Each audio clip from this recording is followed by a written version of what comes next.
László Krasznahorkai has made history by clinching the Nobel Prize for Literature in 2025, marking a significant moment for Hungarian literature on the global stage. This remarkable achievement shines a spotlight on Krasznahorkai, particularly known for his thought-provoking dystopian and apocalyptic novels, most notably his 1985 work, Satantango. The announcement came after 3 consecutive days of awarding Nobel Prizes in various scientific fields, with the Literature Prize being unveiled by the esteemed Nobel Committee at the Swedish Academy, located in Stockholm, on a Thursday this October.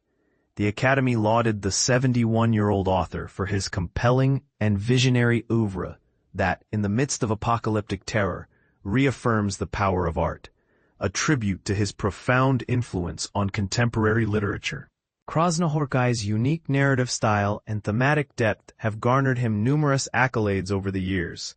His literary contributions include winning the National Book Award for Translated Literature in 2019 and the prestigious Man Booker International Prize in 2015.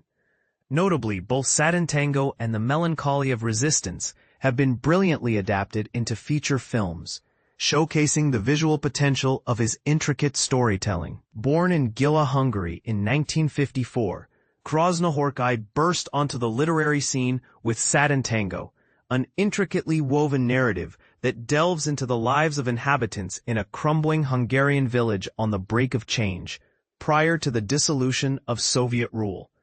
The story revolves around a mysterious figure named Jeremias, a charismatic leader believed to be dead, who makes a sudden reappearance, igniting curiosity and suspense within the community. This monumental work was famously transformed into a 7-hour cinematic masterpiece by acclaimed Hungarian director Béla Tarr in 1994, a film that has since been celebrated as one of the finest examples of art house cinema.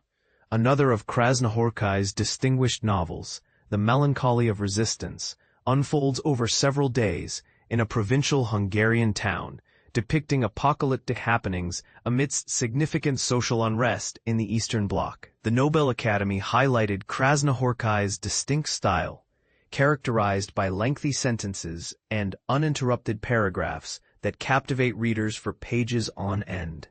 As a result, critics have drawn parallels between his work and the literary giants such as Franz Kafka, Herman Melville, and Nikolai Gogol. His travels throughout Europe and East Asia significantly shaped his writing after departing from communist Hungary in 1987. Notably, his expeditions to Mongolia and China inspired works such as The Prisoner of Urga in 1992 and Destruction and Sorrow Beneath the Heavens in 2004.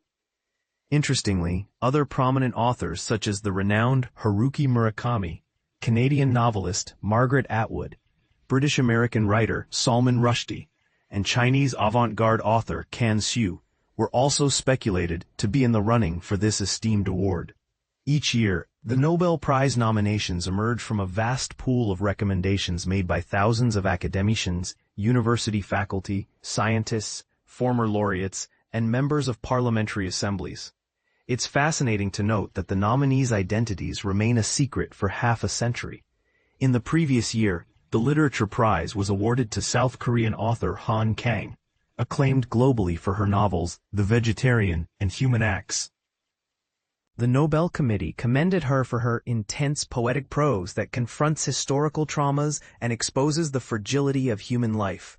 The Nobel Prize comes with a monetary award of 11 million Swedish kroner, roughly £870,000, complemented by an elegant 18-karat gold medal and an honorary diploma.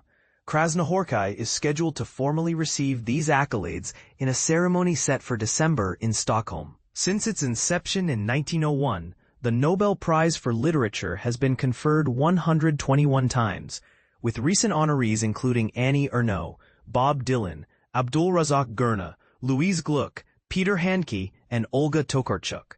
However, the prize has faced criticism over the years for its perceived Eurocentric focus and the underrepresentation of women, as only 18 female authors have received this prestigious honor thus far. Meanwhile, attention will turn to the announcement of the Nobel Peace Prize this Friday. Interestingly, former U.S. President Donald Trump has been deemed a long shot for the award, despite recently asserting at a United Nations gathering that everyone says that I should get the Nobel Peace Prize. What are your thoughts on Krasznahorkai's recognition? Do you think the Nobel Prize is still relevant in today's literary landscape? Share your opinions in the comments.